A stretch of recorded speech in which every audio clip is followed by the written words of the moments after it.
So now what happens with the teams that were also in the Blake Snell sweepstakes? Teams like, well, Red Sox, Yankees, Orioles, they were all in on Blake Snell before he ultimately made his decision.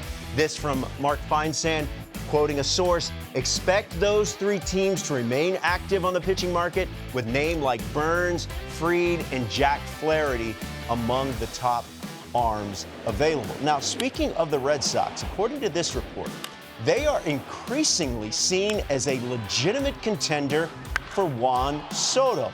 The prevailing thought, or at least the widely held belief in all this speculation, was that it was the Mets and the Yankees.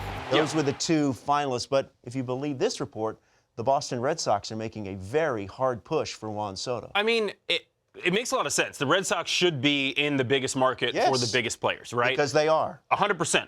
And when I look at where this team is at from an athletic standpoint and what they're able to do on the defensive side of the baseball, right? Like, they have the ability to do a lot of things. Jarren Duran is a great center fielder, very athletic.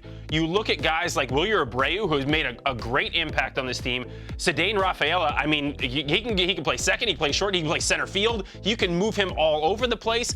They have a lot of athleticism all over the field. And the reason I say this is because with Juan Soto comes a little bit of a detraction defensively, right? But obviously you get the offensive numbers. This is a very good offensive team to begin with. Yeah. You throw his bat in there, and you can cover him in the outfield, especially because playing left field at that ballpark, you don't got to do a lot of running. There's not a whole play the ball off the wall and get it in, and you're good, and then hit the ball over the wall. Now these are first world problems, but are you okay with having three lefties at the top there in that projected lineup? 100%, because Juan Soto in that ballpark, look at lefties that have succeeded there. Guys like Big Papi. And I mean, Devers does it. There's a reason, and a guy who can go the other way, the way that he does, with the amount of power he has, I feel like he would literally be playing Pepper with the left field wall. When he's at home, it's such a huge advantage. Let's take a look at a couple tweets here from Brendan Cuddy that he's talking about Juan Soto here.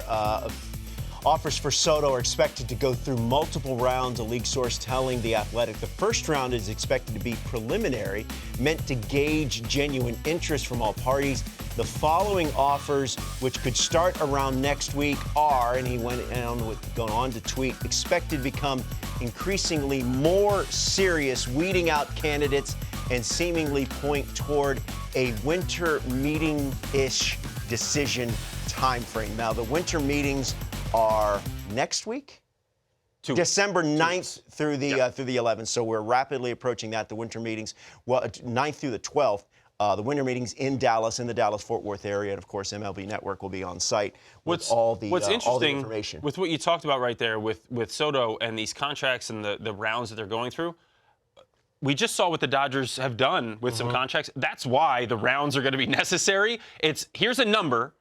Then let's figure out how we can either A, increase that number, or B, be creative and increase that number and find ways to alleviate some of the stress it would put on a ball club. Those talks are going to take a while, and that's why I think we might find out who a couple of serious contenders are for Soto in the next few weeks, but I don't think we're going to know, unfortunately, for a little while. Well, take Blake Snell aside. I think once Juan Soto has made his decision, then I think we're going to see a flurry of activity because all those teams that were in Soto now can go and revert to their back. I would like to see some teams start to be a little bit aggressive in maybe whether it's finding a plan B, instead of Soto, or just trying to find the pieces that are going to, do the best job of exemplifying Soto or helping Soto.